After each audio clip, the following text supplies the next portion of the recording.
So may mga, sabihin na natin may mga disappointment na in-express yung aking mga kasamahan sa Senado. No? Narinig natin si Senator JB, Opo. Senator Sherwin, ganoon din nakapag-express ng kanilang sentimiento.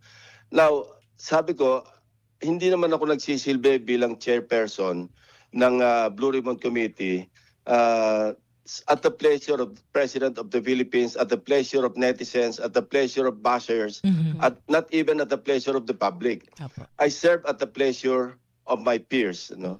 At kung nagkukulang na ng magtitiwala yung aking mga kasamahan, yung especially kung mas marami sa kanila, hindi na masaya sa aking pag-handle sa Blue Ribbon, maybe, yun na, naisip ko na rin ito, maybe stepping down is an option.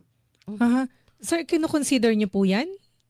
Ngayon? Yes, dahil nga sa mga naririnig kong mga pahiwatig ng aking mga kasamahan, isa sa mga konsiderasyon ko ay mag-move na lang o magsabit ng aking resignation bilang chairperson at humanap sila ng ibang pwede maging chairman ng Blue Ribbon Committee. Pero kung kayo... Pinag-isipan ko na yan nung dati nga, because nga dito sa mga bagong mga developments na naririnig ko yung mga statements ng aking mga peers, aking mga colleagues, particular na sa majority bloc. Pero sige, isa. Sorry, kung kayo po ang tatanungin, sa palagay nyo ba hindi nyo na-handle ng mabuti yung trabaho as Senate Blue Ribbon Committee Chairperson? Kasi nitong mga nakalipas na pagdinig, aminin po natin, ang dami namang na-reveal, di ba? Ang daming lumabas. At saka mas gumanda yung takbo. May mga observation na mas gumanda po yung takbo ng investigation. Ako, personally, medyo nagulat ako na may ganun pala.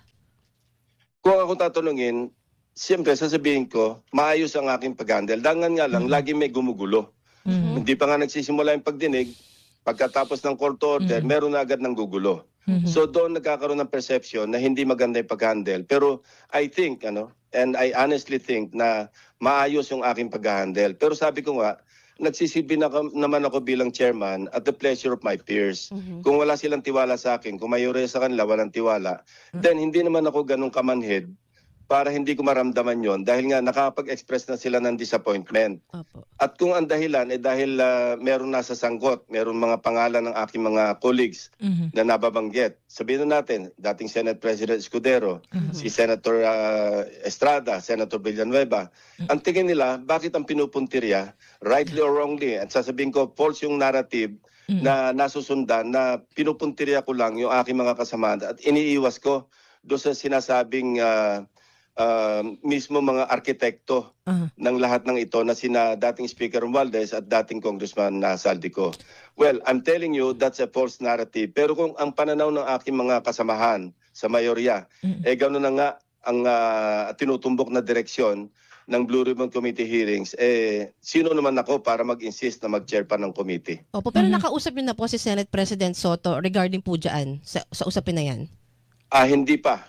Nagka-craft ako actually ng letter papunta sa kanya, pero ito kailangang i-manifest sa floor. So magpe-plenary session naman kami bago matapos yung ito bago mag-recess. So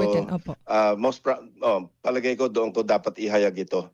Pero yun nga, dahil nga sa aking pananaw, dahil nga sa aking mga naririnig na mga pahiwatig na aking mga kasama, hindi naman ako ganong kamanhid o hindi rin ako ganun kasidi ang kagustuhan na maging chairman ng Blue Ribbon Committee. Maybe sa kanilang pananaw, merong mas magandang pwede mag-handle, di iwanan ko sa kanila yon.